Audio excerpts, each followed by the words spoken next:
প্রভু যীশু খ্রিস্টের বিজয়ের নামে আপনাদের সকলকে জানাই অনেক অনেক শুভেচ্ছা। আশা করি সকলে খুব ভালো আছেন পিতা ঈশ্বরের মহান আশীর্বাদে এবং দিন প্রতিদিন তার বাক্যে বৃদ্ধি পাচ্ছেন, আত্মিক আশীর্বাদে উচ্চ এবং উন্নত হচ্ছেন এবং তার আগমনের জন্য প্রস্তুতি নিচ্ছেন। হালেলুয়া। আসুন আজকে আমরা দেখব প্রকাশিত বাক্য 17 অধ্যায়।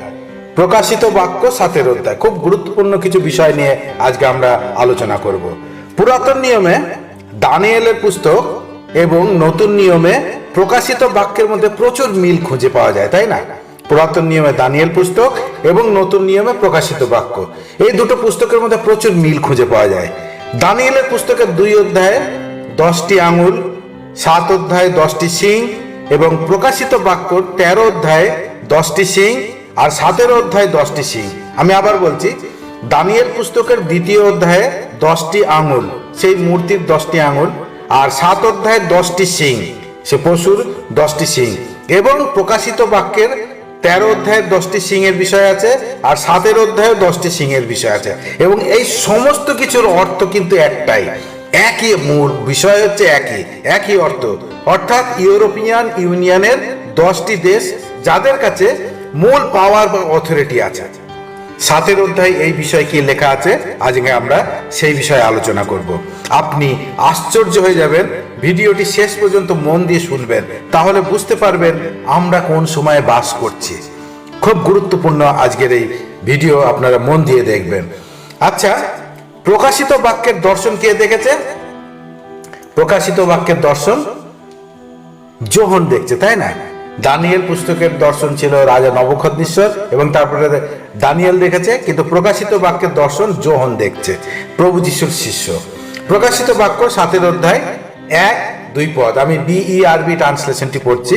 লেখা আছে 1 পদ, এরপর ওই 7টি বাটি যাদের হাতে ছিল সেই 7 জন স্বর্গদূতদের মধ্যে একজন এসে আমায় বললেন, অর্থাৎ 7 জন স্বর্গদূতের হাতে 7টি বাটি আছে, যা ঈশ্বরের ভয়ানক ক্রোধ আছে যাতে, এবং তার মধ্যে একজন স্বর্গদূতে এখানে লেখা আছে এসে আমায় বললেন, অর্থাৎ যোহনকে বলছেন। কি বলছেন? এসো, বহু নদীর উপরে যে মহাবেশ্যা বসে আছে, আমি তোমাকে তার কি শাস্তি হবে তা দেখাবো।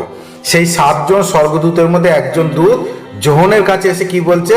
এসো, বহু নদীর উপরে যে মহাবেশ্যা বসে আছে, আমি তোমাকে তার কি শাস্তি হবে তা দেখাবো। আসুন আগে দেখে নেওয়া যাক মহাবেশ্যার প্রকৃত অর্থ কি, তাহলে আমাদের বুঝতে সুবিধা হবে, তাই না? প্রকাশিত বাক্যের 17 অধ্যায়ের 18 পদটি লক্ষ্য করুন, তাহলে বুঝতে পারবেন কে এই মহাবেশ্যা। মহাবেশ্যা বলতে কি বোঝানো হয়েছে, মহাবেশ্যার কথার প্রকৃত অর্থ কি।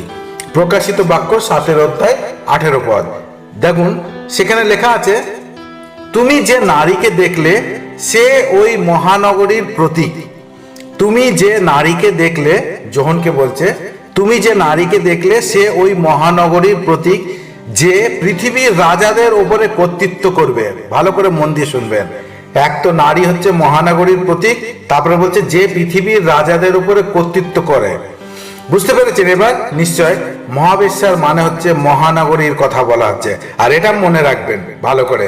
ঠিক আছে, তারপরে দেখুন কি লেখা আছে। লেখা আছে 2য় পদ, 17 অধ্যায় 2য় পদ, তার সঙ্গে পৃথিবীর রাজারা যৌন পাপ করেছে, আর পৃথিবীর লোকরা তার অসৎ যৌন ক্রিয়ার মদিরা পান করে মত্ত হয়েছে। অর্থাৎ পুরো বিশ্বকে ব্যভিচার পাপের মধ্যে নিয়ে এসেছে এমন এক নগরের কথা এখানে বলা হয়েছে। খুব ভালো করে শুনবেন, পুরো পৃথিবীকে ব্যভিচার পাপের মধ্যে নিয়ে এসেছে এমন একটি নগর, সেই নগরের কথা এখানে বলা হয়েছে। আমি সেই বিষয়ে আপনাদের এই বলবো, এবং আপনারা এই আলোচনার মধ্যে যখন শুনবেন আশ্চর্য হয়ে যাবেন। আসুন প্রথমে আমরা দেখব ব্যভিচার মানে কি। ব্যভিচার মানে কি? বাইবেলে 2 প্রকার ব্যভিচারের কথা বলা হয়েছে। প্রথমত হলো শারীরিক ব্যভিচার এবং দ্বিতীয়টি হলো আত্মিক ব্যভিচার। এই 2টি ব্যভিচার থেকে আমাদের বাঁচতে হবে। দুটোই হচ্ছে ভয়ানক এবং 2টি ব্যভিচার থেকে আমাদেরকে বাঁচতে হবে। শারীরিক ব্যভিচার বলতে কি বুঝি সে বিষয়ে আমরা সকলেই অবগত আছি, তাই না? সে বিষয়ে আমি আর এখন কিছু বলতে চাই না। আমি আসছি আত্মিক ব্যভিচার কি। আর আত্মিক ব্যভিচার কি আসুন দেখি। পিতা ঈশ্বর যখন ইহুদিদের মিশরের দাসত্ব থেকে মুক্ত করে নিয়ে আসে, তখন সদাপ্রভু মসিকে কিছু আজ্ঞা দিয়েছিলেন, তাই না? কি আজ্ঞা? আমি তোমাদের কনান দেশ দেব, কিন্তু সেখানে গিয়ে তোমরা এই কাজ করবে না। কি কাজ করতে নিষেধ করেছিলেন? সেখানে গিয়ে তোমরা কেউ অন্য লোকেদের সাথে বিবাহ বন্ধনে আবদ্ধ হবে না। কেন নিষেধ করেছিলেন সদাপ্রভু? দেখুন তার কারণ, যাত্রা পুস্তক 34 অধ্যায় 16 এবং 17 পদ যদি আমরা পড়ি তাহলে বুঝতে পারবো। এর আগের পাঠেও আমরা আলোচনা করেছি, আবার আসুন দেখে নেব আরেকবার। যাত্রা পুস্তক 34 অধ্যায় 16-17 পদ। তোমরা যদি তাদের কন্যাদের, যাত্রা পুস্তক 34 অধ্যায় 16 পদ লেখা আছে, তোমরা যদি তাদের কন্যাদের পুত্র বধূ রূপে গ্রহণ করো, অর্থাৎ অন্য জাতি পরজাতিদের যদি তাদের কন্যাদেরকে পুত্র বধূ রূপে গ্রহণ করো, তাহলে কি বলছে? তাহলে ওই মহিলারা তোমাদের পুত্রদের তাদের ওই দেবতাদের পুজো করাবে এবং তারা তোমাদের পুত্রদের প্রভুর প্রতি অবিশ্বস্ত করে তুলবে। কোনো মূর্তি তৈরি করো না, কোনো মূর্তি তৈরি করো না। সদাপ্রভু এই জন্য কঠোরভাবে তাদের নিষেধ করে দিয়েছিলেন। তাহলে আত্মিক ব্যভিচার মানে কি আমরা বুঝতে পারছি? সদাপ্রভুর আরাধনা ছেড়ে অন্য দেবী দেবতার আরাধনা করা, আর সেটাই হচ্ছে আত্মিক ব্যভিচার। তাহলে আমরা প্রকাশিত বাক্যে দেখলাম যে পুরো বিশ্বে পৃথিবীর রাজারা যৌন পাপ করেছে, আর পৃথিবীর লোকরা তার অসৎ যৌন ক্রিয়ার মদিরা পান করে মত্ত হয়েছে। তার মানে হচ্ছে মূর্তি পূজার পাপে লিপ্ত হয়েছে। এখানে আমরা দেখব সেটা কোন মহানগর যে এই পাপে পুরো বিশ্বকে লিপ্ত করেছে। অর্থাৎ এমন একটি নগর আছে যে মহানগর পুরো বিশ্বকে এই ব্যভিচার পাপে অর্থাৎ মূর্তি পূজার পাপে লিপ্ত করেছে। প্রকাশিত বাক্য 7 অধ্যায় 3 পদ আমরা দেখব। তখন তিনি আত্মার পরিচালনায় আমাকে প্রান্তরের মধ্যে নিয়ে গেলেন। সেখানে আমি একটি নারীকে দেখলাম। সে লাল রঙের এক পশুর উপরে বসে আছে। সেই পশুটির 7টা মাথা ও 10টি শিং। ভালো করে মনে রাখবেন, কটা মাথা? 7টা মাথা ও 10টি শিং। তার সারা গায়ে ঈশ্বরের নিন্দাসূচক নাম লেখা ছিল। নতুন নিয়মে পশু মানে কি? আমি এর আগের আলোচনায় আপনাদের বলেছিলাম, নতুন নিয়মে পশু মানে হচ্ছে অ্যান্টিক্রাইস্ট। এটা সর্বদা মনে রাখবেন। পুরাতন নিয়মে যে সমস্ত পশু দেখানো হয়েছিল তাদের এক একটা পশু এক একটা রাজ্যকে ইঙ্গিত করেছিল, কিন্তু নতুন নিয়মে প্রকাশিত বাক্যে যে পশুর কথা লেখা আছে তার মানে হচ্ছে অ্যান্টিক্রাইস্ট। এটা সর্বদা মনে রাখবেন। প্রকাশিত বাক্য 7 অধ্যায় 4-5 পদ আমরা যাব। লেখা আছে, সেই নারীর পরনে ছিল বেগুনি ও লাল রঙের বসন, সোনা ও বহুমূল্য মণি মুক্তা খচিত অলংকার তার অঙ্গে। তার হাতে সোনার একটি পানপাত্র ছিল। ঘৃণ্য দ্রব্যে ও তার যৌন পাপ মালিন্যে তা পূর্ণ। ঘৃণ্য দ্রব্যে ও তার যৌন পাপ মালিন্যে তা পূর্ণ। 5 পদ। তার কপালে রহস্যপূর্ণ এক নাম লেখা আছে, মহতী বাবিল, পৃথিবীর বেশ্যাদের এবং পৃথিবীর যাবতীয় ঘৃণ্য জিনিসের জননী। প্রকাশিত বাক্য 7 অধ্যায় 6 এবং 8 পদ এবার আমি পড়ব। এতক্ষণ পড়লাম 4 এবং 5 পদ। সেই নারীর পরনে কি ছিল এবং তার কাছে কি আছে সেটা দেখিয়েছি। এবার 7 অধ্যায় 6-8 পদ। আমি দেখলাম সেই নারী ঈশ্বরের পবিত্র লোকদের রক্তে মাতাল হয়েছে। এই পবিত্র লোকরাই যিশুর বিষয়ে সাক্ষ্য দিয়েছিল। সেই নারীকে দেখে আমি রীতিমতো অবাক হয়ে গেলাম। কে অবাক হয়ে গেল? যোহন এখানে এমন এক নগরকে দেখেছে যা খ্রিস্টের লোকেদের রক্তে পরিপূর্ণ হয়ে গেছে, অর্থাৎ খ্রিস্টের লোকদের হত্যা করা হয়েছে। আর যোহন এইসব দেখে খুব অবাক হয়ে গেছে। তখন স্বর্গদূত কি বলছে যোহনকে? 7 অধ্যায় 7 পদ লেখা আছে, সেই স্বর্গদূত আমায় জিজ্ঞাসা করলেন, তুমি অবাক হচ্ছ কেন? আমি ওই নারী ও তার বাহন পশু সম্পর্কে নিগুড় তথ্য জানাচ্ছি। এবার স্বর্গদূত যোহনকে বলছে, কেন তুমি অবাক হচ্ছ? আমি ওই যে নারীকে দেখলে তুমি, সেই নারী এবং সেই পশুর কি নিগুড় তথ্য, তার মানে কি এবার আমি তোমাকে বলছি। তারপরে স্বর্গদূত যোহনকে জানাচ্ছেন, কি জানাচ্ছেন? ওই পশুর 7টি মাথা এবং 10টি শিং আছে। সেই পশুর কটা মাথা ছিল? 7টি মাথা এবং 10টি শিং, তাই তো? তুমি যে পশুকে দেখলে এক সময় সে বেঁচে ছিল। খুব ভালো করে শুনবেন, এক সময় সে বেঁচে ছিল কিন্তু এখন সে বেঁচে নেই। এখন বলতে সেই যোহনের সময়, যে সময় দর্শন দেখছে সেই সময় কথা বলা হচ্ছে। অর্থাৎ এক সময় বেঁচে ছিল কিন্তু এখন সে বেঁচে নেই, সে পাতাল থেকে উঠে আসবে ও তার ধ্বংসস্থানে যাবে। জগৎ পত্তনের সময় থেকে পৃথিবী নিবাসী যত লোকের নাম জীবন পুস্তকে লিখিত নেই তারা ওই পশুকে দেখে বিস্মিত হবে, কারণ পশুটি একদিন ছিল, এখন আর নেই, কিন্তু পরে আবার আসবে। আবার বলছি, কারণ পশুটি একদিন ছিল, এখন আর নেই, কিন্তু পরে একদিন আবার আসবে। স্বর্গদূত এবার অর্থ বলতে শুরু করেছে, মন দিয়ে শুনবেন। প্রকাশিত বাক্য 7 অধ্যায় 9-10 পদ। এটা বোঝার জন্য বিজ্ঞ মনের প্রয়োজন। স্বর্গদূত কি বলছে? এটা বোঝার জন্য বিজ্ঞ মনের প্রয়োজন। ওই সপ্ত মস্তক হচ্ছে সপ্ত পর্বত। যে পশুটা দেখেছে, যে পশুর 7টা মাথা, তারকে কি বলা হচ্ছে? সপ্ত মস্তক হচ্ছে সপ্ত পর্বত। 7টা মাথার মানে হচ্ছে 7টা পাহাড়, যার উপরে ওই নারী বসে আছে, তারা আবার সপ্ত রাজার প্রতীক। অর্থাৎ 7টি পর্বতের উপর স্থিত একটি মহানগরের কথা এখানে বলা হয়েছে। 7টি পর্বতের উপরে স্থিত একটি মহানগরের কথা। যে মহানগরের কথা এখানে শুরুতেই বলা হয়েছে তা 7টি পর্বতের উপরে অবস্থিত। অর্থাৎ সেই যে মহাবেশ্যাকে এখানে দেখানো যাক মহানগর, এবং সে কোথায় অবস্থিত? সেখানে দেখানো হচ্ছে পশুর উপরে। সেই পশুর কটা মাথা? 7টা মাথা। তাহলে সেই 7টা মাথা মানে 7টা পাহাড়। তাহলে 7টি পাহাড়ের উপরে এমন একটা মহানগরকে এখানে বোঝানো হচ্ছে। ঠিক আছে, বুঝতে পেরেছেন এবার আপনারা? 7টি পর্বতের উপরে স্থিত মহানগরের কথা এখানে বলা হয়েছে। আপনি কি জানেন এই পৃথিবীতে 7টি পাহাড়ের উপরে অবস্থিত একটি নগর আছে? 7খানা পাহাড়ের উপরে অবস্থিত একটি নগর আছে। আপনি জানেন কোন দেশ? আপনি কি জানেন সেই দেশের নাম কি? আমি এখন আপনাদের দেখাচ্ছি, তাহলে আপনারা বুঝতে পারবেন কোন নগরের কথা এই প্রকাশিত বাক্যে বলা হয়েছে। এই 7টি মাথা 7টি পাহাড়, ঠিক আছে? আর এই 7টি পাহাড়ের উপরে এই স্ত্রী যাকে বলা হচ্ছে মহাবেশ্যা, এই স্ত্রী হলো একটি নগর। আর তা হলো কোন নগর? রোম।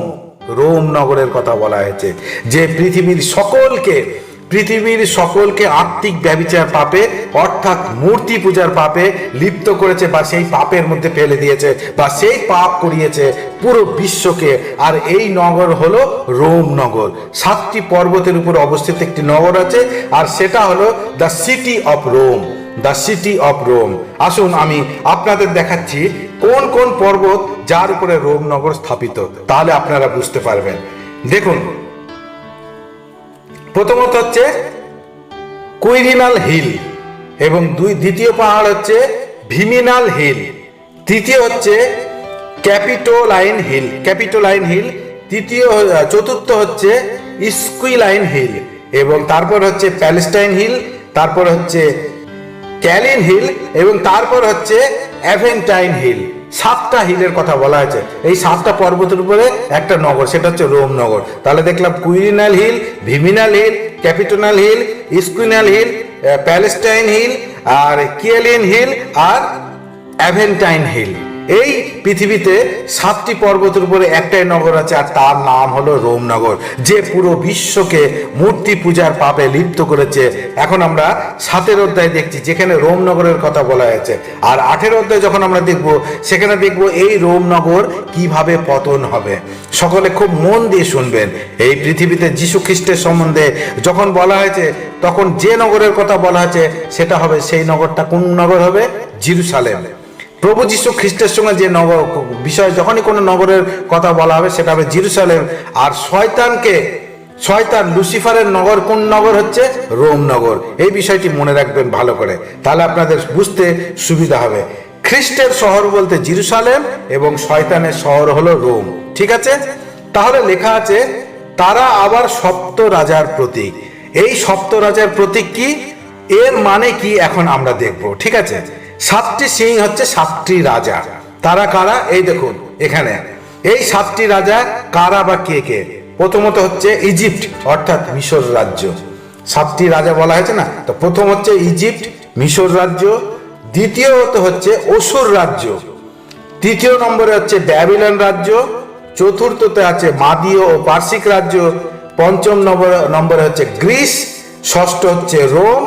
সপ্তম হচ্ছে ইউরোপিয়ান ইউনিয়ন, আর সব শেষ হলো অ্যান্টিক্রাইস্টের রাজত্ব। ঠিক আছে, আমরা দানিয়েল পুস্তকে যে রাজ্যের বিষয় দেখেছি তা কোথা থেকে দেখেছি? আমরা ব্যাবিলন রাজ্য থেকে, অর্থাৎ প্রথম আর দ্বিতীয় না, তৃতীয় রাজ্য থেকে শুরু হয়েছে। সেখানে আমরা দানিয়েল পুস্তকে যে রাজ্যের বিষয় দেখেছি তা ব্যাবিলন রাজ্য থেকে শুরু হয়েছে। কিন্তু পুরো বাইবেল যদি আমরা দেখি সেখানে এই 7টি রাজ্যের বিষয়ে লেখা আছে।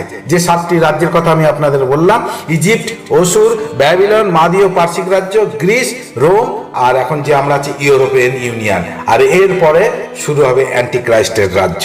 ঠিক আছে, তারপরে কি লেখা আছে দেখুন, 10 পদে লেখা আছে, তাদের মধ্যে প্রথম 5 জনের পতন হয়েছে। এখন তাদের মধ্যে প্রথম 5 জনের পতন হয়েছে, একজন আছে আর অন্যজন এখনো আসেনি। সে এলে কেবল অল্পকালই থাকবে। খুব মন দিয়ে শুনবেন, এই 7টি রাজ্যের মধ্যে 5টি অলরেডি হয়ে গেছে। অর্থাৎ যোহন যখন দর্শন দেখছে তখন কোন রাজ্যের সময় চলছিল? তখন রোম রাজ্যের সময় চলছিল। তাহলে তাই না, রোম রাজ্যের সময় চল। তাহলে যে 5টি রাজ্যের পতন হয়েছে, তাহলে সেই রাজ্যগুলো কোন কোন রাজ্য হবে? 1 নম্বর হচ্ছে ইজিপ্ট, তারপর হচ্ছে অসুর রাজ্য, তারপরে ব্যাবিলন রাজ্য, তারপরে মাদীয় পার্সিক রাজ্য, তারপরে গ্রিস রাজ্য। এই 5টি রাজ্য শেষ হয়েছে। তাই লেখা আছে এখানে কি, যে এই 7টি রাজার মধ্যে 5টি অলরেডি হয়ে গেছে। এই 5টা অলরেডি হয়ে গেছে। আর যখন যে সময় দর্শন দিচ্ছে তখন 6ষ্ঠ রাজ্যের সময় চলছিল, যেটা হচ্ছে রোম রাজ্য। এই জন্য স্বর্গদূত যোহনকে বলছে তাদের মধ্যে প্রথম 5 জনের পতন হয়েছে, কারণ যোহন তখন রোম রাজ্যের শাসনকালে ছিল। ঠিক আছে, আর তার আগে 5টি রাজ্যের পতন হয়েছে। বুঝতে পেরেছেন তাহলে যে 5টি রাজ্যের পতন আমি আপনাদের বললাম। তারপরে কি বলছে স্বর্গদূত? একজন আছে আর অন্যজন এখনো আসেনি, সে এলে কেবল অল্পকালই থাকবে। অর্থাৎ কে আছে? তাহলে যোহনের সময় কোন রাজ্য ছিল? রোম রাজ্য। তার মানে রোম রাজ্য এখন আছে আর অন্যজন এখনো আসেনি। অর্থাৎ কে আসেনি? সে যোহনের সময় এখনো আসেনি, কিন্তু আমাদের সময় সেটা চলে এসছে। কে এসছে? European union.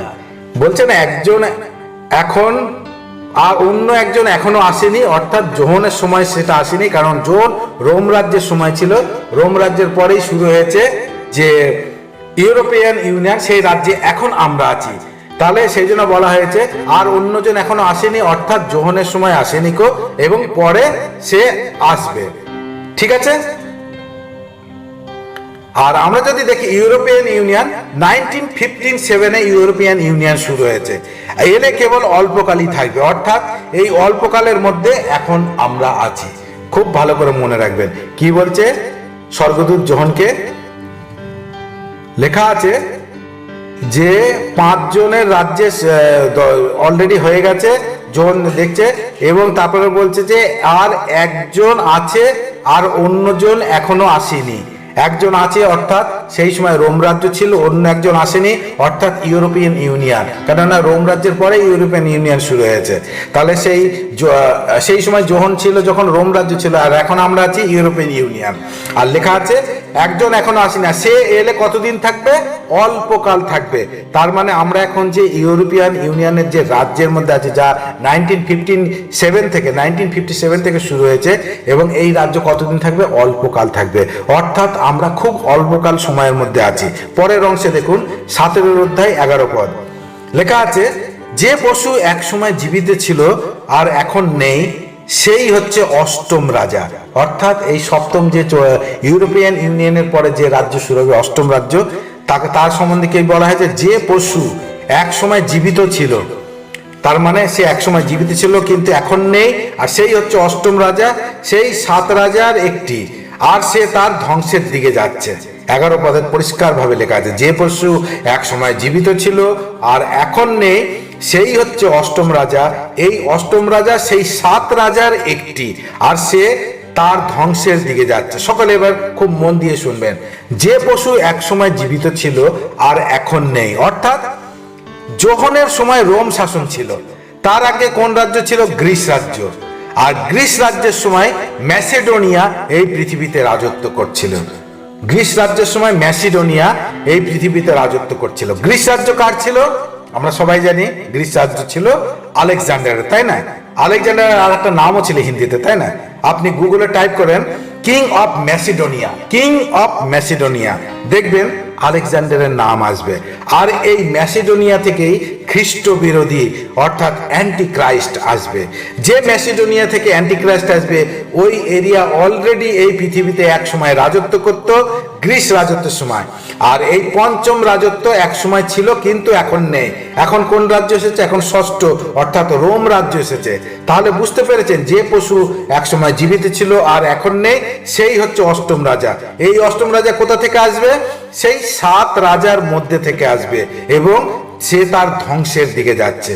এখানে দেখুন, এই প্রথম রাজ্য শেষ হয়েছে, তারপরে দ্বিতীয়, তারপরে তৃতীয়, তারপরে চতুর্থ রাজ্য শেষ হয়েছে, তারপরে পঞ্চম রাজ্য শেষ হয়েছে, তারপরে ষষ্ঠ রাজ্য শেষ হয়েছে, আর এখন কোন রাজ্য চলছে? সপ্তম, যেখানে আমরা আছি ইউরোপিয়ান ইউনিয়ন। এবং অষ্টম এই 7 জনের মধ্যে থেকে আসবে, ঠিক আছে? এবং অষ্টম এর মধ্যে থেকে আসবে। বুঝতে পেরেছেন আশা করি? তাহলে আমরা কোন সময় আছি বুঝতে পারছেন? এই অষ্টম শুরু হবার আগেই প্রভু যিশু এসে কি করবেন? আমাদেরকে নিয়ে চলে যাবেন। হালেলুয়া! পিতা ঈশ্বরের গৌরব হোক। তাহলে কোন সময়ের মধ্যে আমরা বাস করছি একবার চিন্তা করে দেখুন। আমরা কোন সময়ে বাস করছি খুব ভালো করে নিজেকে মূল্যায়ন করুন এবং চিন্তা করে দেখুন। আমাদের চোখের সামনে সব কিছু হচ্ছে এবং আমাদের চোখ সেই আগমনের সাক্ষী হতে চলেছে। আমাদের চোখ সেই আগমনের সাক্ষী হতে চলেছে। প্রিয় ঈশ্বরের সন্তানের, আমরা আর বেশি দিন এই পৃথিবীতে থাকবো না। আমরা আর বেশি দিন এই পৃথিবীতে থাকবো না। প্রভুর গুপ্ত আগমন একদম একদম সন্নিকটে। পাপের জীবন থেকে বার হয়ে আসুন। আমি আপনাদের বারবার বলছি, পাপের জীবন থেকে বার হয়ে আসুন। জগতের বিষয় থেকে নিজেকে আলাদা করুন। আপনি এই জগতের নন। যারা এই জগতে, তারা এই জগতেই থেকে যাবে। তারা এই জগতেই থেকে যাবে। আপনি খ্রিস্টের সন্তান। খ্রিস্ট তার রক্ত দিয়ে আপনাকে কিনে নিয়েছে। সুতরাং নিজেকে প্রস্তুত করুন। জগতের বিষয় থেকে নিজেকে আলাদা করুন সম্পূর্ণরূপে। জগতের বিষয় থেকে নিজেকে আলাদা করুন। পবিত্রতায় জীবনযাপন করুন।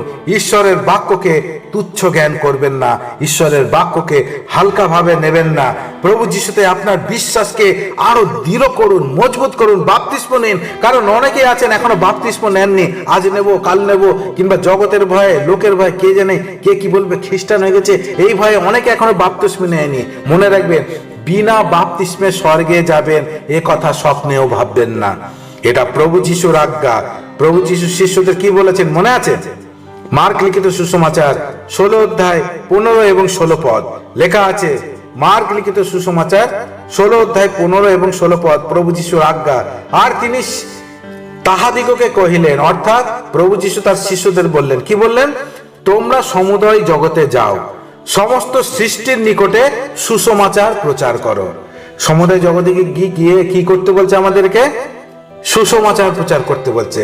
তারপরে 16 পদে লেখা আছে, যে বিশ্বাস করে, সকলে নয়, কেবলমাত্র যে বিশ্বাস করে ও বাপ্তাইজিত হয়।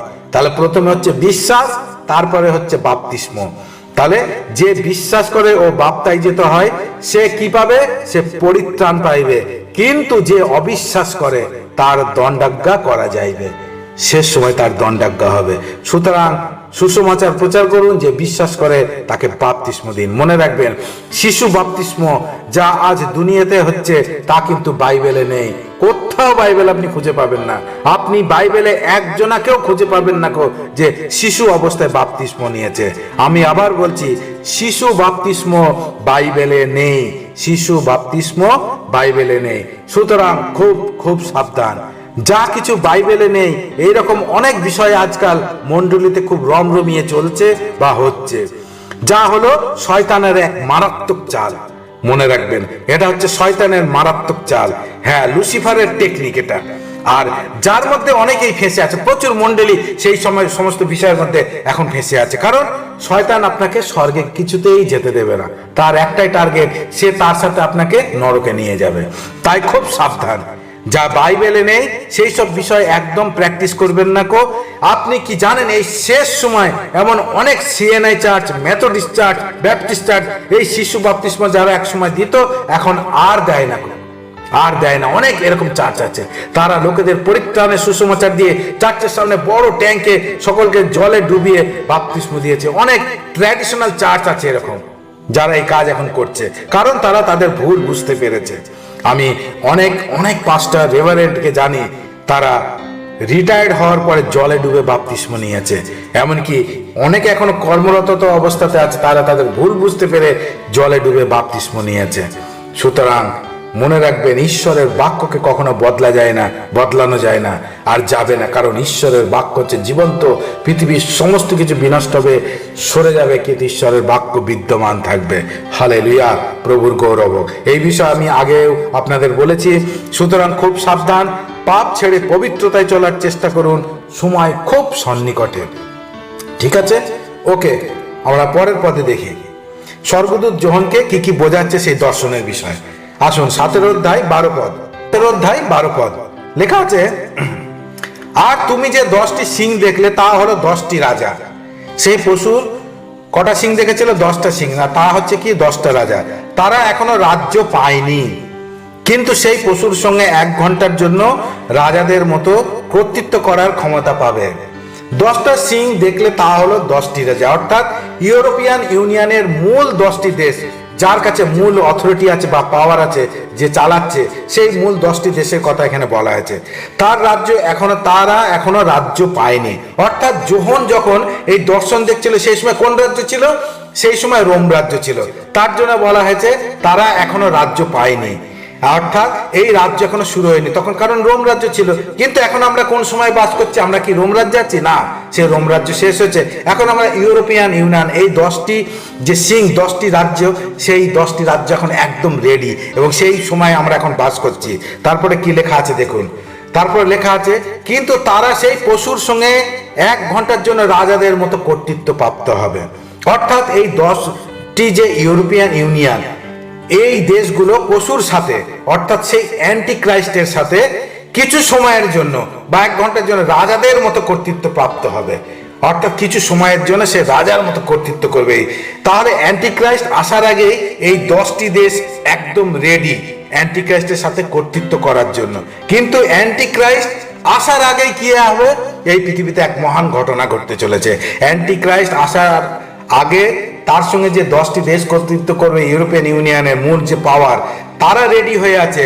কিন্তু অ্যান্টি ক্রাইস্ট আসার আগেই প্রভু যীশু খ্রিস্ট এই পৃথিবীতে আসবেন, তার গুপ্ত আগমন হবে এবং তিনি তার মণ্ডলীকে নিয়ে চলে যাবেন। আপনি কি প্রস্তুত? খুব ভালো করে নিজেকে মূল্যায়ন করে দেখুন। তারপর প্রকাশিত বাক্য 17 অধ্যায় 13 পদ লেখা আছে, তাদের অভিপ্রায় একই। অর্থাৎ এই যে ইউরোপিয়ান ইউনিয়নের যে কান্ট্রিগুলো আছে তাদের কথা বলেছে, তাদের অভিপ্রায় একই, তাই তারা তাদের পরাক্রম ও কর্তৃত্ব কাকে দেবে? সেই পশুকে দান করবে। এখানে পরিষ্কারভাবে লেখা আছে। অর্থাৎ এই যে 10টি ইউরোপিয়ান ইউনিয়ন দেশের কথা বলা আছে, যাদের অভিপ্রায়, যাদের লক্ষ্য, যাদের উদ্দেশ্য এক, তাই তারা কি করবে? তাই তাদের পরাক্রম, তাদের কর্তৃত্ব, তাদের সমস্ত ক্ষমতা কাকে দেবে? সেই পশুকে, অর্থাৎ অ্যান্টি ক্রাইস্টকে দিয়ে দেবে, অ্যান্টি ক্রাইস্টকে দান করবে। এই ইউরোপিয়ান ইউনিয়নের এই 10টি দেশ যাদের কাছে মূল অথরিটি আছে, তাদের একটাই উদ্দেশ্য, একটাই অভিপ্রায়, ওয়ার্ল্ড গভর্নমেন্ট। তাদের একটাই উদ্দেশ্য এবং একটাই অভিপ্রায়, তা কি হলো? World government. তাই তারা অ্যান্টি ক্রাইস্টের সাথে হাতে হাত মেলাবে এবং তাদের পরাক্রম ও কর্তৃত্ব কাকে দিয়ে দেবে? অ্যান্টি ক্রাইস্টকে দেবে। এই ইউরোপিয়ান ইউনিয়নের 10 + 19, কারণ টোটাল এখন 29টি দেশ আছে, এবং এদের তার মধ্যে 10টি দেশের কাছে মূল পাওয়ার আছে এবং বাকি দেশ তাদের মেম্বারশিপ নিয়ে রেখেছে। ঠিক আছে, টোটাল 29 কান্ট্রি আছে, এবং এদের অভিপ্রায় একদম এক। আমি আপনাদের দেখাতে চাই কেন তারা এক মন হয়ে কাজ করছে। বাইবেলে যা লেখা আছে তা কোনো গল্প নয়। দেখুন এদের পরিকল্পনা কি। এই 29টি যে ইউরোপিয়ান ইউনিয়ন আছে, এদের পরিকল্পনা হচ্ছে একটাই কারেন্সি হবে, এবং সেই কারেন্সি কি হবে? ইউরো, যা আগে ছিল না, কিন্তু এখন তা এসেছে। 2000 সালে ইউরো চলে এসেছে, 2000 সালে ইউরো এসেছে। তার আগে দুনিয়াতে ইউরো ছিল না। এখন দুনিয়াতে প্রথম স্ট্যান্ডার্ড কারেন্সি হলো ইউরো। ডলার আছে, কিন্তু ডলার ওঠানামা করতে থাকে, কিন্তু ইউরো স্ট্যান্ডার্ড কারেন্সি হলো ইউরো, ডলারকেও ছাড়িয়ে গিয়েছে। আর একই ফ্ল্যাগ হবে, অর্থাৎ এবং একই পাসপোর্ট হবে। কারেন্সি এক হবে, ফ্ল্যাগ এক হবে, পাসপোর্ট এক হবে। একটা পাসপোর্ট হলে এই সমস্ত ইউরোপিয়ান যে দেশ আছে তার মধ্যে আপনি যেতে পারবেন। অর্থাৎ এবার ওয়ান ল্যাঙ্গুয়েজ, যেটা অলরেডি হয়ে গেছে, অর্থাৎ ডিজিটাল ল্যাঙ্গুয়েজ, এবং ওয়ান রিলিজিয়ান, আর সর্বোপরি ওয়ান কিং।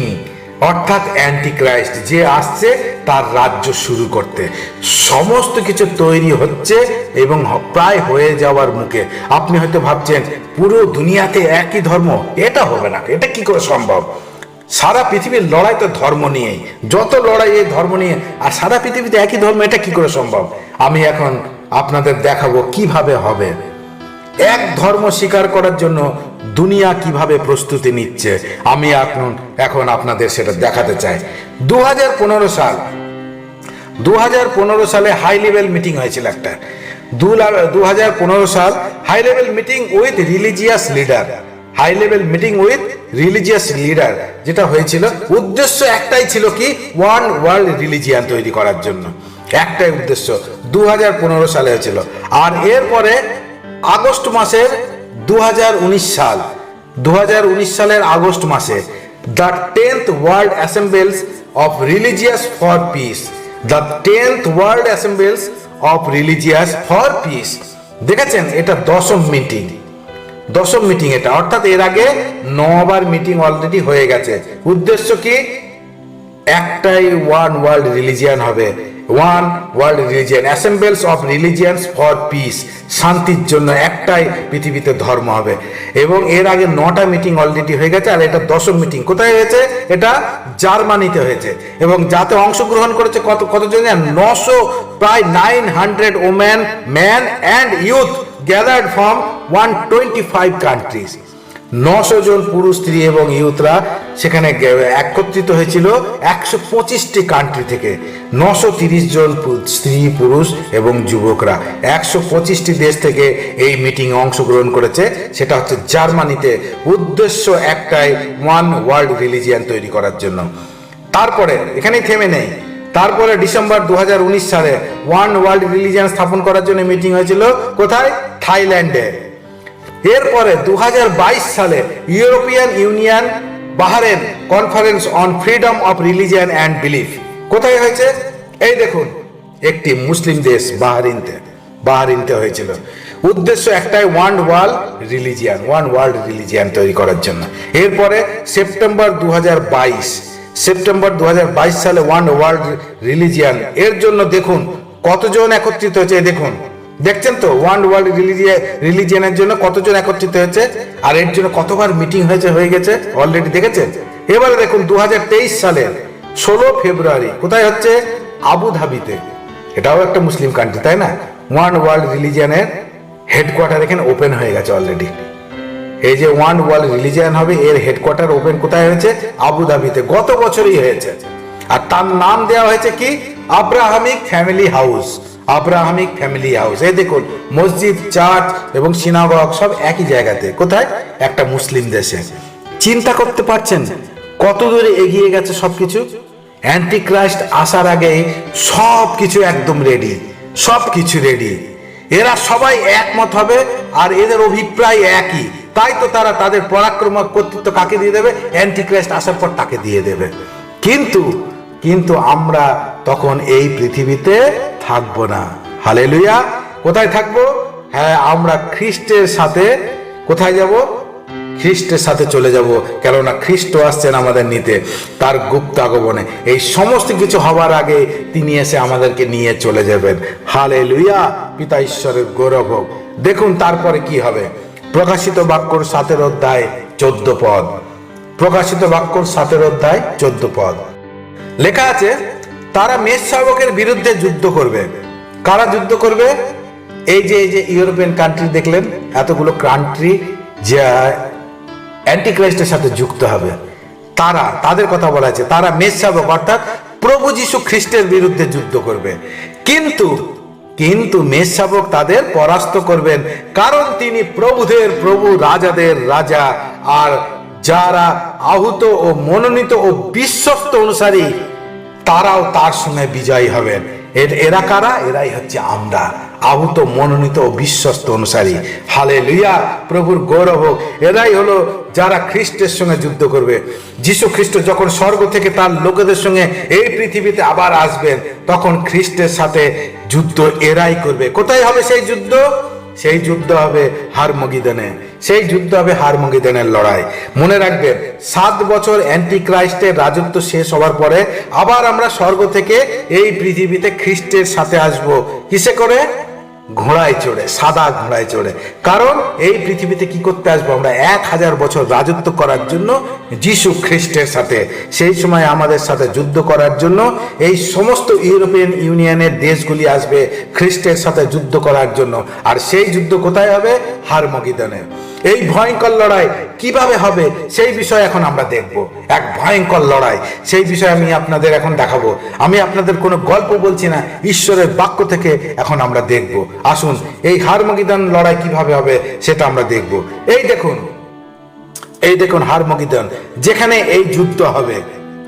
এই ফটোটি নেওয়া হয়েছে কার্মেল পর্বত থেকে, যে পর্বতে এলিয়া আকাশ থেকে আগুন নামিয়ে নিয়ে এসেছিল। মনে আছে সেই ঘটনার কথা? সেই পর্বতের উপর থেকে এই ফটোটি নেওয়া হয়েছে। আমরা সকলেই সেই ঘটনার বিষয়ে জানি, তাই না? সেই পর্বত থেকে এই ফটোটি নেওয়া হয়েছে, হারমগিদন এই জায়গাটার নাম। আর এইখানেই, এই স্থানে সমস্ত লোকেরা আসবে খ্রিস্টের সাথে যুদ্ধ করার জন্য। আর এই যুদ্ধ কেমন হবে, এই ভয়ঙ্কর লড়াই কেমন হবে, আসুন সেই বিষয়ে একটু দেখে নিন। হারমগিদনে এই যুদ্ধ হবে, তাই এই যুদ্ধের নাম হচ্ছে হারমগিদনের যুদ্ধ। 7 বছর অ্যান্টিক্রাইস্টের রাজত্ব শেষ হওয়ার পর, খুব ভালো করে মনে রাখবেন, হারমগিদনের এই লড়াই 7 বছর অ্যান্টিক্রাইস্টের রাজত্ব শেষ হওয়ার পর প্রভু যিশু আমাদের নিয়ে স্বর্গ থেকে নেমে আসবেন। সেই সময় এই লড়াই হবে। কোন কোন দেশ এই লড়াই অংশগ্রহণ করবে এবং কিভাবে এই লড়াই হবে সে বিষয়ে আমি আপনাদের এখন বলবো। তাহলে আপনি বুঝতে পারবেন এই যুদ্ধের বিষয়ে কি লেখা আছে বাইবেলে। মন দিয়ে শুনবেন সকলে। পিতা পরমেশ্বর সব কিছু, অর্থাৎ আকাশ, পৃথিবী, সমস্ত প্রাণী, এই সকল কিছু বানানোর আগে তিনি কি করেছিলেন? তিনি স্বর্গদূতদের সৃষ্টি করেছিলেন। আচ্ছা, কত স্বর্গদূত বানিয়েছিলেন জানেন? দেখুন প্রকাশিত বাক্য 5 অধ্যায় 11 পদ। আমরা সমস্ত কিছু ঈশ্বরের বাক্য থেকে দেখব। আসুন প্রকাশিত বাক্য 5 অধ্যায় 11 পদ। তিনি কত স্বর্গদূত সৃষ্টি করেছিলেন এখানে লেখা আছে। পরে আমি তাকালাম, অর্থাৎ যোহনের কথা বলা হচ্ছে। যোহন তাকালো আর কি দেখলো? আর সেই সিংহাসন, জীবন্ত প্রাণী ও প্রাচীনদের চারিদিকে অনেক স্বর্গদূতের কণ্ঠস্বর শুনতে পেলাম। অনেক স্বর্গদূত, তারা সংখ্যায় কত লেখা আছে? তারা সংখ্যায় লক্ষ লক্ষ কোটি কোটি, লক্ষ লক্ষ কোটি কোটি। অর্থাৎ যোহন তাকিয়ে কি দেখলো ও শুনলো? ঈশ্বরের সিংহাসন দেখলো, 4টে প্রাণী এবং 24 জন প্রাচীনের চারিদিকে অনেক স্বর্গদূতের কণ্ঠস্বর শুনতে পেল। এবং তারা সংখ্যায় কত? লক্ষ লক্ষ কোটি কোটি। অর্থাৎ এত স্বর্গদূত যে আমরা তা গুনতেই পারবো না। এই লক্ষ লক্ষ কোটি কোটি স্বর্গদূতকে পিতা ঈশ্বর মূলত 3টি ভাগে বিভক্ত করেছেন। এছাড়াও আরো অনেক ভাগ আছে এবং তাদের আলাদা আলাদা কাজ আছে, কিন্তু প্রধান মূলত 3টি ভাগে বিভক্ত করেছেন। এবং এই প্রত্যেক গ্রুপে পিতা ঈশ্বর এক একজনকে লিডার করে রেখেছেন। প্রথম স্বর্গদূত গ্রুপের প্রধান কে? প্রথম স্বর্গদূত গ্রুপের প্রধান হলো লুসিফার, এবং দ্বিতীয় স্বর্গদূতের গ্রুপের প্রধান হলো মিখায়েল, এবং তৃতীয় স্বর্গদূতের গ্রুপের প্রধান হলো গ্যাব্রিয়েল। আর এদের কাজও সব আলাদা আলাদা। কিন্তু প্রথম গ্রুপের কাজ কি আমরা সকলেই জানি? আরাধনা, ঈশ্বরের আরাধনার জন্য তাদের সৃষ্টি করা হয়েছিল। আর দ্বিতীয় গ্রুপের কাজ হলো লড়াইয়ের জন্য সদা প্রস্তুত থাকতে হবে, লড়াই করতে হবে লড়াইয়ের জন্য। এবং তৃতীয় গ্রুপের কাজ কি? বার্তা বাহক, অর্থাৎ ঈশ্বরের যে বার্তা তা পৌঁছে দেওয়া। এই 3টি গ্রুপে 3 ধরনের কাজ। যাই হোক, সব কাজ সমস্ত কিছু খুব সুন্দরভাবে চলছিল। কিন্তু আমরা জানি কি হলো? লুসিফারের মনের মধ্যে কি আসলো? ঈশ্বরের সিংহাসনের লালসা উৎপন্ন হলো। ওই সিংহাসন আমি বসবো। সে ঈশ্বর হতে চাইলো, আমি ঈশ্বর হব, আর সকল দূতেরা আমার আরাধনা করবে, আমি আরাধনা নেব। তার মধ্যে কি আসলো? আমি, আমার, এই বিষয় তার মনের মধ্যে উদয় হলো, যেটা তার পতনের মূল কারণ ছিল। আমরা সকলেই সেই বিষয় জানি।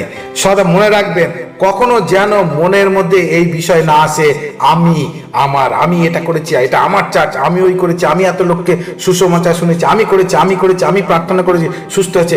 এই বিষয় যেন কখনো না আসে আমি ও আমার, তাহলে আপনার পতন 100% নিশ্চিত। যখনই আপনার মনের মধ্যে আমি, আমার এই মনোভাব এসে যাবে, তখনই লুসিফার আপনার মনের মধ্যে ঢুকে গেল, আর এটা আপনার পতন নিশ্চিত। এই অহংকারের জন্য আজ কত ঈশ্বরের সন্তান বরবাদ হয়ে গেছে। কত ঈশ্বরের সন্তান আজ বরবাদ হয়ে গেছে এই একটা অহংকারের জন্য। এই অহংকারের মধ্যে দিয়ে লুসিফার তাদের মনের মধ্যে, তাদের ভিতরে প্রবেশ করে তাদের পতনকে নিশ্চিত করে দিয়েছে। প্রিয় ঈশ্বরের সন্তান, প্রভু যিশু আমাদের শিখিয়েছেন কি? নত ও নম্রতার সাথে জীবন ব্যতীত করতে, নিজেকে অস্বীকার করতে, যেন প্রভু আমাদের জীবনের মধ্যে দিয়ে সকল গৌরব ও সকল মহিমা পায়। হালেলুয়া! প্রভুর গৌরব হোক, প্রভুর প্রশংসা হোক। পিতা ঈশ্বর লুসিফার ও তার দলকে এই পৃথিবীতে ফেলে দিয়েছিলেন কোথা থেকে? স্বর্গ থেকে। আর এরাই কি হলো পরে? এই স্বর্গদূতরা শয়তান হয়ে গেল, এই পৃথিবীতে বিনাশের কাজ করছে এরাই। দেখুন কি লেখা আছে, প্রকাশিত বাক্য 12 অধ্যায় 7 থেকে 9 পদ। এরপর স্বর্গে এক যুদ্ধ বেঁধে গেল। কোথায় হচ্ছে যুদ্ধ? স্বর্গে। মিখাইল ও তার অধীনে অন্যান্য স্বর্গদূতরা। কে লড়াই করছে? মিখাইলের গ্রুপ। আমি বললাম না, দ্বিতীয় গ্রুপ হচ্ছে মিখাইল গ্রুপ, এবং তার অধীনে যে সমস্ত স্বর্গদূতরা আছে সেই গ্রুপের লিডার হচ্ছে মিখাইল। এখানে মিখাইল লড়াই করছে কার সাথে? সেই নাগের সঙ্গে যুদ্ধ করলো, আর সেই নাগ ও তার অপদূতদের সঙ্গে নিয়ে যুদ্ধ করতে লাগলো। যখন যুদ্ধ হচ্ছে, যখন তাদের ওখান থেকে ফেলে দেওয়া হচ্ছে, সেই সময় তাদের কিন্তু আর স্বর্গদূত বলা হচ্ছে না। এখানে স্বর্গদূত কাকে বলা হচ্ছে? শুধু মিখাইল ও তার অধীনে অন্যান্য স্বর্গদূত এবং সেই নাগ অর্থাৎ লুসিফার এবং তার সঙ্গে যারা আরো আছে তাদের কি বলা হচ্ছে? অপদূত। অপদূত তাদের সঙ্গে যুদ্ধ করতে লাগলো। এবং 8 পদে লেখা আছে, কিন্তু সেই সাপ যথেষ্ট শক্তিশালী ছিল না। সেই সাপ অর্থাৎ সেই অজগর, কে এটা? সেই হচ্ছে লুসিফার। তাই তারা কি হারালো? সেই স্বর্গের স্থান হারালো। সেই বিরাট নাগকে স্বর্গ থেকে কোথায় ফেলে দেওয়া হলো? স্বর্গ থেকে পৃথিবীতে ছুঁড়ে ফেলা হলো। সেই লুসিফার।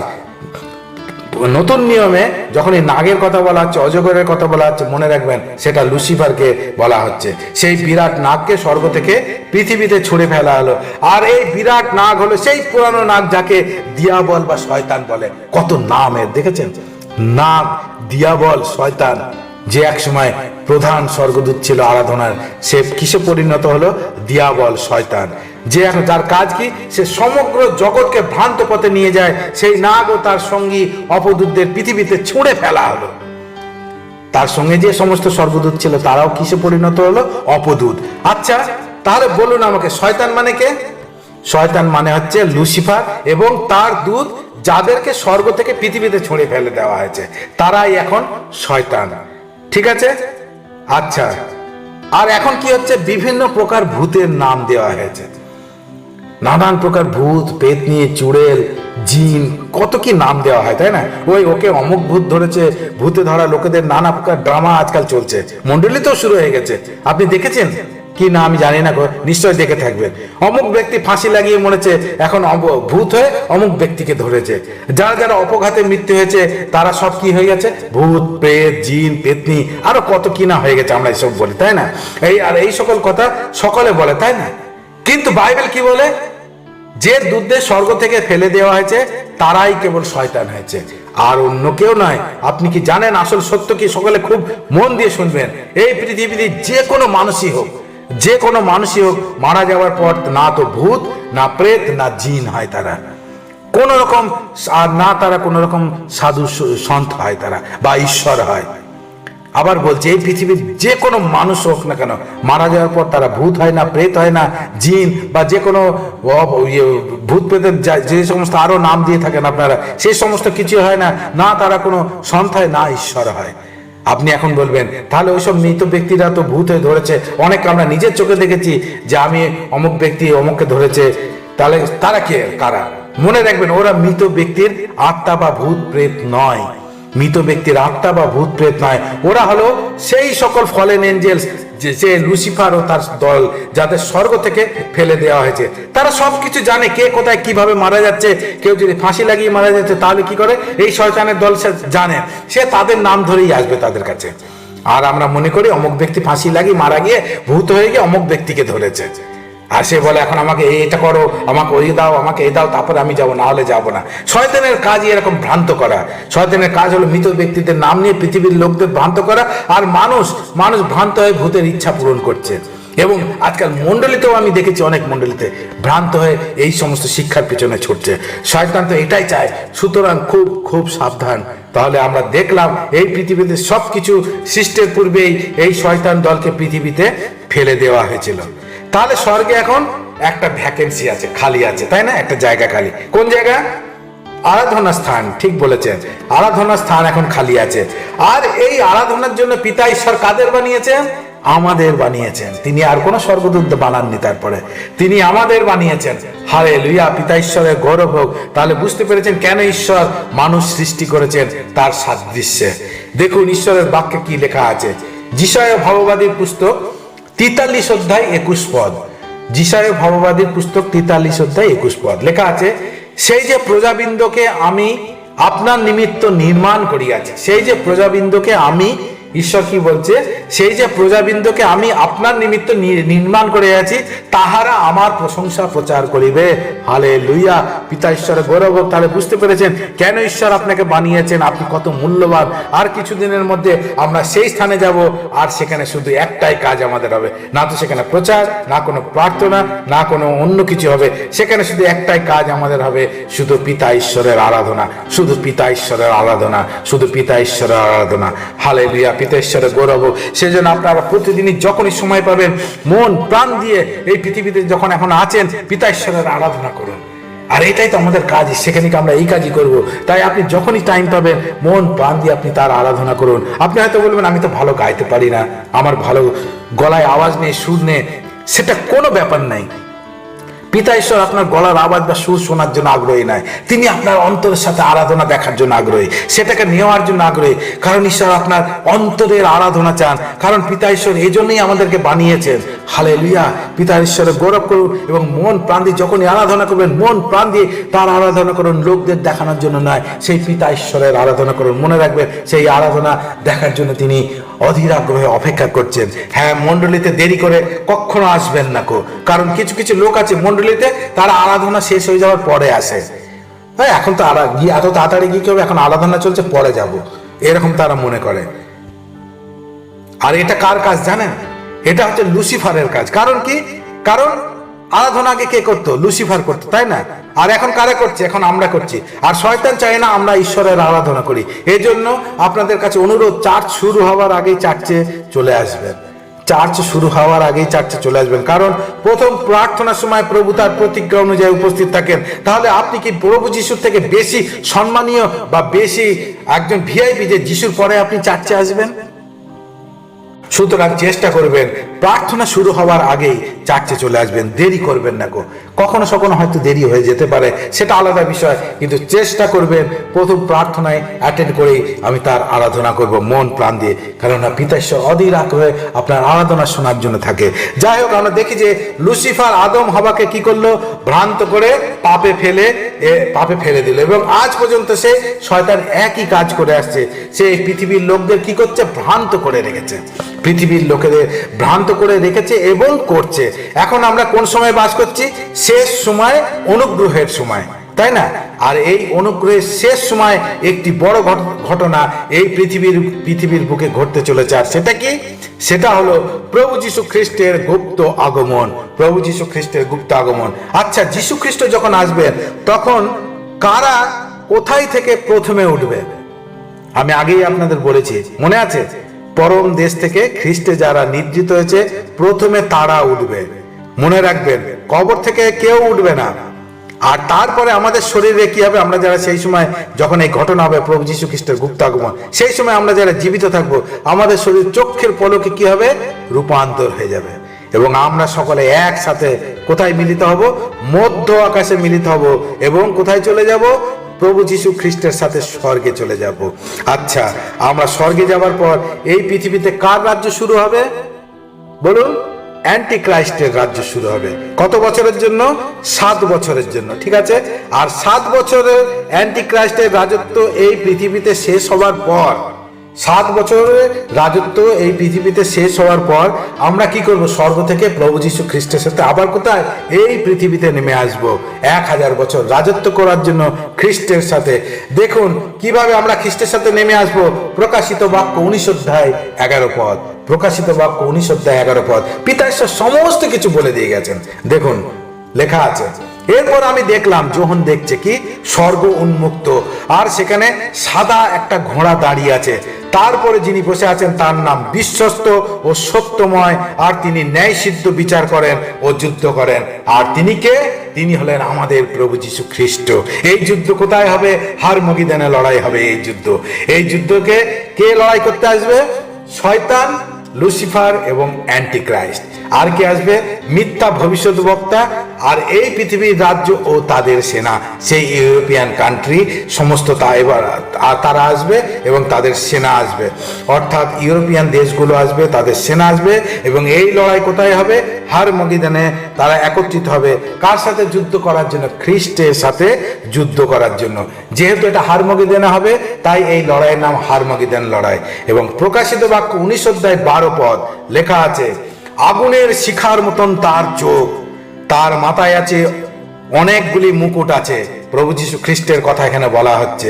আগুনের শিখার মতো তার চোখ, তার মাথায় অনেকগুলি মুকুট আছে। সেই মুকুটগুলির উপরে এমন এক নাম লেখা আছে যার অর্থ তিনি ছাড়া আর অন্য কেউ জানে না। রক্তে ডোবানো পোশাক তার পরনে, তার নাম ঈশ্বরের বাক্য, সেই প্রভু যীশু খ্রিস্ট। হালেলুয়া, পিতা ঈশ্বরের গৌরব হোক, তার নাম হলো ঈশ্বরের বাক্য। তারপরে দেখুন লেখা আছে প্রকাশিত বাক্য 19 অধ্যায় 14 এবং 15 পদ লেখা আছে, স্বর্গের সেনাবাহিনী সাদা ঘোড়ায় চড়ে তার পেছনে পেছনে চলছিল। এই স্বর্গের সেনাবাহিনী কারা? এই স্বর্গের সেনাবাহিনী হচ্ছে আমরা। সাদা ঘোড়ায় চড়ে কার পেছনে? খ্রিস্টের পেছনে পেছনে আমরা আসবো। তার পরনে ছিল সূচি শুভ্র, তাদের পরনে ছিল সূচি শুভ্র মসিনার পোশাক। এবং এই স্বর্গের সেনা হলো আমরা। হালেলুয়া, পিতার গৌরব করুন। খ্রিস্টের পিছনে পিছনে আমরা আসবো এই পৃথিবীতে 1000 বছর রাজত্ব করতে। হালেলুয়া, ঈশ্বরের গৌরব। 15 পদ, একটি ধারালো তরোয়ার তার মুখ থেকে বেরিয়ে আসছিল, যা দিয়ে তিনি পৃথিবীর সমস্ত জাতিকে আঘাত করবেন। প্রভু যীশু খ্রিস্টের মুখ থেকে কি বেরিয়ে আসছে? একটি ধারালো তরোয়ার, যা দিয়ে তিনি পৃথিবীর সমস্ত জাতিকে আঘাত করবেন। লৌহ যষ্টি হাতে জাতিবৃন্দের উপরে তিনি শাসন পরিচালনা করবেন। সর্বশক্তিমান ঈশ্বরের প্রচন্ড ক্রোধের কুণ্ডে তিনি সব দ্রাক্ষা মাড়াই করবেন। হারমাগিদন স্থানে লড়াইয়ের জন্য আসছেন প্রভু যীশু খ্রিস্ট। হালেলুয়া। প্রকাশিত বাক্য 19 অধ্যায় 16 পদ কি লেখা আছে? তার পোশাকে ও উরুতে এই নাম লেখা আছে। প্রভু যীশু খ্রিস্টের পোশাকে এবং উরুতে কি নাম লেখা আছে? রাজাদের রাজা ও প্রভুদের প্রভু। রাজাদের রাজা ও প্রভুদের প্রভু। হালেলুয়া, মহান পিতা ঈশ্বরের গৌরব হোক। এই সময় আর একটা ঘটনা হচ্ছে। দেখুন, এই যখন এই ঘটনা হচ্ছে তখন সেই সময় আরেকটি ঘটনা হচ্ছে। এই দেখুন, একটি স্বর্গদূত দেখেছেন যে সূর্যের উপরে দাঁড়িয়ে কাদের ডাকছে? সব পাখিদের ডাকছে। এই দেখুন, আমি আপনাদের ভালো করে বোঝাচ্ছি, মন দিয়ে শুনবেন। আমরা এখন স্বর্গ থেকে প্রভু যীশুর সাথে পৃথিবীতে আসছি। তখন একটি স্বর্গদূত সূর্যের উপরে দাঁড়িয়ে সব পাখিদের ডাকছে। কেন ডাকছে জানেন? দেখুন কি লেখা আছে। প্রকাশিত বাক্য 19 অধ্যায় 17-18 পদ। প্রকাশিত বাক্য 19 অধ্যায়। পরে আমি দেখলাম, যখন দেখছে, একজন স্বর্গদূত সূর্যের মধ্যে দাঁড়িয়ে আছেন। তিনি উঁচু আকাশপথে যেসব পাখি উড়ে যাচ্ছে তাদের উদ্দেশ্যে খুব জোরে চিৎকার করে বললেন, এসো, ঈশ্বর যে মহাভোজের আয়োজন করা হয়েছে। পাখিদের কি বলছে? এসো, ঈশ্বর যে মহাভোজের আয়োজন করেছে তার জন্য এক জায়গায় জড়ো হও। কোথায় জড়ো হতে বলছে? হারমগিদনের ওখানে। 18 পদ, এক রাজাদের প্রধান ও সেনাপতিদের ও বীর পুরুষদের মাংস, ঘোড়া ও ঘোড়সাওয়ারদের মাংস, স্বাধীন অথবা কৃতদাস, ক্ষুদ্র অথবা মহান, সকল মানুষের মাংস খেয়ে যাও। সেই পাখি, সেই স্বর্গদূত খুব জোরে চিৎকার করে কি বলছে? পাখিদের, এসো, ঈশ্বর যে মহাভোজের আয়োজন করা হয়েছে সেখানে কাদের মাংস খেতে বলছে? রাজাদের, প্রধান সেনাপতিদের ও বীর পুরুষদের মাংস। যে সমস্ত দেশ খ্রিস্টের বিরুদ্ধে যুদ্ধ করতে আসবে তাদের মাংস খাওয়ার জন্য তিনি সেই স্বর্গদূত পাখিদেরকে আহ্বান করছে। হারমগিদন স্থানে খ্রিস্টের সাথে যারা লড়াই করতে এসেছে তাদের মাংস খাবার জন্য স্বর্গদূত কি করছে? সমস্ত পাখিদের ডাকছে। হারমগিদন লড়াই শুরু হয়ে গেছে। ঠিক আছে, হারমগিদন লড়াই শুরু হবে। তারপরে কি হলো দেখুন, প্রকাশিত বাক্য 19 অধ্যায় 19 এবং 20 পদ। যখন লড়াই হবে তখন কি বলছে? তখন আমি দেখলাম ওই ঘোড়ার উপর যিনি বসেছিলেন তিনি ও তার সৈন্যদের সঙ্গে পশু ও পৃথিবীর রাজা তাদের সমস্ত সেনাবাহিনী নিয়ে যুদ্ধ করার জন্য একত্রিত হলো। এবার সে লড়াই শুরু হচ্ছে। ঠিক আছে, যুদ্ধের জন্য কি দেখছে যখন? যে ঘোড়ার উপর প্রভু যীশু খ্রিস্ট এবং তার সৈন্য আমরা সকলে কি হচ্ছে? সেই সৈন্যদের সঙ্গে লড়াইয়ের জন্য এবার এক জায়গায় হয়েছে। পৃথিবীর রাজা তাদের সমস্ত সেনাবাহিনী যুদ্ধ করার জন্য একত্র হলো। কিন্তু সেই পশু ও ভণ্ড ভাববাদীকে কি হলো? ধরা হলো। লেখা আছে, তখন আমি দেখলাম ওই ঘোড়ার উপর যিনি বসেছিলেন তিনি ও তার সৈন্যদের সঙ্গে সেই পশু ও পৃথিবীর রাজারা তাদের সমস্ত সেনাবাহিনী নিয়ে যুদ্ধ করার জন্য একত্র হলো। কিন্তু সেই পশু ও ভণ্ড ভাববাদীকে ধরা হলো। সেই ভণ্ড ভাববাদী যে পশুর জন্য অলৌকিক কাজ করেছিল, এই অলৌকিক কাজের দ্বারা ভণ্ড ভাববাদী তাদের প্রতারণা করেছিল, যাদের সেই পশুর চিহ্ন ছিল এবং যারা তার উপাসনা করছিল। ভণ্ড ভাববাদী এবং পশুটিকে জ্বলন্ত গন্ধকের হ্রদে ছুঁড়ে ফেলা হলো। কোথায় ফেলা হলো? ভণ্ড ভাববাদীকার পশুকে জ্বলন্ত গন্ধক নরকে ফেলা হলো। পশুকে আমি আপনাদের আগেই বলেছিলাম, প্রকাশিত বাক্যের পশু হলো অ্যান্টিক্রাইস্ট এবং ভণ্ড ভাববাদী কারা?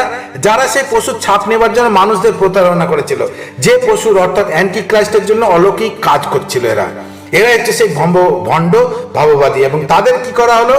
সেই অ্যান্টিক্রাইস্ট এবং সেই ভণ্ড ভাববাদীদের ধরে সেই নরকে জ্বলন্ত গন্ধকের হ্রদে ছুঁড়ে ফেলা হলো, অর্থাৎ নরকে ফেলে দেওয়া হলো। প্রথম নরকে প্রবেশ হবে এই দুজনের, অ্যান্টিক্রাইস্ট ও ভণ্ড ভাববাদী। আর বাকিদের অবস্থা কি হবে দেখুন, যারা প্রভুর সাথে লড়াই করার জন্য এসেছে। প্রকাশিত বাক্য 19:21। বাকি যত সমস্ত সৈন্য আছে তাদের অবস্থা কি হবে দেখুন। যারা বাকি থাকলো তারা সকলে সেই সাদা ঘোড়ার সাওয়ারের মুখ থেকে বেরিয়ে আসা ধারালো তরোয়ালের আঘাতে মারা পড়ল। প্রভু যীশু খ্রিস্টের সেই তলোয়ারের আঘাতে তারা সবাই মারা পড়ল। আর সমস্ত পাখি, যে পাখিকে স্বর্গদূত ডেকেছে, নিমন্ত্রণ করেছে মাংস খাওয়ার জন্য, সমস্ত পাখি তাদের মাংস খেয়ে তৃপ্ত হলো। তাহলে সব সেনা যারা লড়াই করতে এসেছিল তারা সব শেষ হয়ে গেল। বাকি থাকলো কে? লুসিফার। অ্যান্টিক্রাইস্ট ভণ্ড ভাববাদীকে নরকে ফেলে দেওয়া হয়েছে, সমস্ত সৈন্যকে শেষ, তাদের মাংস খেয়ে তৃপ্ত হলো সেই সমস্ত পাখিরা। বাকি থাকলো লুসিফার। লুসিফারকে কি করা হয়েছে? প্রকাশিত বাক্য 20:1-2। এরপর আমি একজন স্বর্গদূতকে স্বর্গ থেকে নেমে আসতে দেখলাম। সেই স্বর্গদূতের হাতে ছিল অতল গহ্বরের চাবি আর একটা বড় শেকল। তিনি সেই নাগকে ধরলেন। সেই পুরানো সাপ, দিয়াবল বা শয়তান, অর্থাৎ লুসিফার। তিনি তাকে কি করলেন? 1000 বছরের জন্য বেঁধে রাখলেন। অর্থাৎ স্বর্গ থেকে এক স্বর্গদূত নেমে এসে লুসিফারকে ধরে সেই শিকল দিয়ে তাকে বেঁধে 1000 বছরের জন্য বেঁধে কোথায় কি করলো দেখুন কি লেখা আছে। স্বর্গদূত তাকে অতল গহ্বরের মধ্যে ছুঁড়ে ফেলে গহ্বরের মুখ বন্ধ করলেন ও তা শিলমোহর করে দিলেন, যাতে 1000 বছর পূর্ণ না হওয়া পর্যন্ত সে পৃথিবীর জাতিকে আর বিভ্রান্ত করতে না পারে। ওই 1000 বছর পূর্ণ হলে কিছু কালের জন্য তাকে আবার ছাড়া হবে। লুসিফারকে শেকল দিয়ে বেঁধে 1000 বছরের জন্য অতল গহ্বরের মধ্যে কি করা হলো? ছুঁড়ে ফেলে সেই গহ্বরের মুখকে শিলমোহর করে দেওয়া হলো। আচ্ছা, ধনবান ব্যক্তিকেও আমরা দেখেছি এই অধলোকে, তাই না? আমরা দেখেছি লুক লিখিত সুসমাচারে সেটা, কিন্তু সে শিকল দিয়ে বাঁধা নেই। তাহলে লুসিফারকে কেন বাঁধা হলো শিকল দিয়ে? কারণ ও আগে কি ছিল? লুসিফার মানুষ ছিল না, লুসিফার স্বর্গদূত ছিল। আর সে সেই অধলোক থেকে যাতে আবার বার হয়ে না আসতে পারে, তাই তাকে শিকল দিয়ে বাঁধা হয়েছে। ঈশ্বরের বাক্যের প্রত্যেকটি গভীর মানে আছে, মনে রাখবেন। আচ্ছা, 1000 বছরের জন্য কেন বন্ধ রাখলেন? কেন নরকে ফেলে দিলেন না? কারণ দেখুন পরের অংশ, প্রকাশিত বাক্য 20:3। স্বর্গদূত তাকে অতল গহ্বরের মধ্যে ছুঁড়ে ফেলে গহ্বরের মুখ বন্ধ করলেন ও তা শিলমোহর করে দিলেন, যাতে 1000 বছর পূর্ণ না হওয়া পর্যন্ত সে পৃথিবীর জাতিবৃন্দকে আর বিভ্রান্ত করতে না পারে। ওই 1000 বছর পূর্ণ হলে কিছু কালের জন্য তাকে ছাড়া হবে। আর এই হারমাগিদন স্থানে যে লড়াই হবে সেখানে আর কারা অংশগ্রহণ করবে? আমরা প্রকাশিত বাক্যে তা দেখলাম 17 অধ্যায়, তাই তো? প্রকাশিত বাক্যে 17 অধ্যায় 13 এবং 14 পদ লেখা আছে, এই 10 রাজার উদ্দেশ্য এক। এই ইউরোপিয়ান কান্ট্রির যে 10 মূল মেন অথরিটি আছে তাদের উদ্দেশ্য এক। যদি এখন 10 + 19 29 আছে, কিন্তু মূল অথরিটি আছে 10 রাজার। তাদের উদ্দেশ্য, তাদের অভিপ্রায় এক। তাই তারা নিজেদের ক্ষমতা ও কর্তৃত্ব কাকে দিয়েছিল? সেই পশু, অর্থাৎ অ্যান্টিক্রাইস্টকে। 14 পদ, তারা মেষ শাবকের সঙ্গে যুদ্ধ করবে, কিন্তু মেষ শাবক তাদের পরাজিত করবে, কারণ তিনি প্রভুদের প্রভু ও রাজাদের রাজা। তিনি তার মনোনীত এবং বিশ্বস্ত লোকদের সাহায্যে তাদের পরাজিত করবেন। এই লোকদের তিনি আহ্বান করেছিলেন। প্রিয় ঈশ্বরের সন্তান, মন দিয়ে শুনবেন। হারমাগেদন স্থানে খ্রিস্টের সাথে লড়াইয়ের জন্য এখন সম্পূর্ণরূপে প্রস্তুত, কিন্তু এই লড়াইয়ের আগে এই পৃথিবীতে 7 বছরের অ্যান্টি ক্রাইস্টের রাজত্ব হবে। হারমাগেদন লড়াই অ্যান্টিক্রাইস্টের 7 বছরের পরে হবে, সেই লড়াইয়ের জন্য প্রস্তুত। তার আগে আছে এই পৃথিবীতে অ্যান্টিক্রাইস্টের রাজত্ব, এবং সেই অ্যান্টিক্রাইস্টের 7 বছরের রাজত্বের আগে এই পৃথিবীতে আর একটা গুরুত্বপূর্ণ ঘটনা ঘটতে চলেছে। তা হলো প্রভু যীশু খ্রিস্টের গুপ্ত আগমন, যেখানে আমরা সকলে তার সঙ্গে চলে যাব।